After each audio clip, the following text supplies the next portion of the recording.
الحمد لله وحده والصلاة والسلام على من لا نبي بعده أما بعد فأعوذ بالله من الشيطان الرجيم بسم الله الرحمن الرحيم يا أيها الذين آمنوا لا تأكلوا الربا أضعافا مضاعفة واتقوا الله لعلكم تفلحون صدق الله العلي العظيم وقال النبي صلى الله عليه وسلم ليأتين على الناس زمان لا يبقى أحد إلا أكل الربا فإن لم يأكله أصابه من بخاري أو كما قال عليه الصلاة والسلام. My dear respectable teachers and honorable teachers, Assalamu alaikum wa rahmatullahi wa barakatuh. Today the topic of my speech which I talked to you, that is the concept of interest in Islam. The concept of interest, riba, occupies a significant position in economic system of Islam. Interest is as known in Islamic law, which means taking advantage of an individual.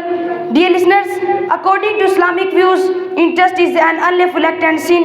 Muslims are not allowed to take or give interest to each other, but today the Muslim world is facing to an enormous challenge, one of the most serious challenge to the Muslim world, that is interest and interest.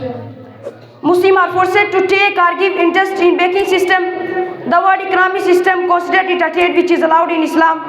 Dear comrades, the same questions was asked in ignorance time. Then Allah Almighty Subhanahu wa Ta'ala revealed a beautiful verse in Surah Al-Baqarah, verse number 2075. الذين يأكلون الربا لا يقومون إلا كما يقوم الذي يتخبطه الشيطان من المس ذلك بأنهم قالوا إنما البيع مثل الربا وأحل الله البيع وحرم الربا. Those who devote interest will not stand except as one stands who is being bitten by devil into the insanity. That is because they say trade is just like interest, but Allah Almighty Subhanahu wa Ta'ala permitted trade and forbidden interest. Dear brethren, trade is not like interest because trades make benefit, but usually always get loose for a person who borrows money. Because of interest, the rich man become the richest and the poor become more poor. In fact, it is injustice and Allah wants just from us. That's why, because Allah Almighty Subhanahu wa Ta'ala has forbidden interest and usury, and He say Surah Al-Imran, verse number 130, Ya ayyuhalladhina amanu la ta'kulu riba adha'afan mudha'afan wattaqullaha la'allakum tuflihun. Oh you believer, don't devote riba double and double, but fear from Allah that you may really successful.